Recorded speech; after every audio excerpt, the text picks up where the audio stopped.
Bugün Xocalı rayonunun Şəkənd və Xanyurdu kəndlərinə, Xocavənd rayonunun Qırmızı Bazar qəsəbəsinə və Zəngilan rayonunun Məmmədbəyli kəndinə növbəti köç yola salınıb. Bu mərhələdə Xocalı rayonunun Şəkənd kəndinə 20 ailə 83 nəfər, Xanyurdu kəndinə 12 ailə 50 nəfər, Xocavənd rayonunun Qırmızı Bazar qəsəbəsinə 37 ailə 169 nəfər, Zəngilan rayonunun Məmmədbəyli kəndinə isə 29 ailə 147 nəfər köçürülür.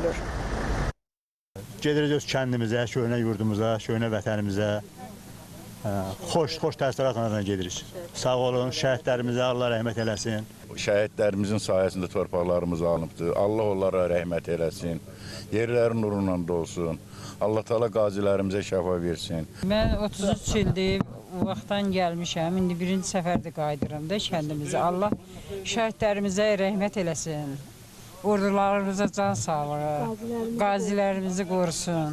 Allah can sağlığı versin prezidentimizə. Sevincimizin həddi yoxdur qadın. Allah prezidentimizin canı sağ eləsin, şəhidlərimizə rəhmət eləsin, qazilərimizin canı sağ olsun ki, bizi bu 35 ildən sonra qaytarıb vətənə.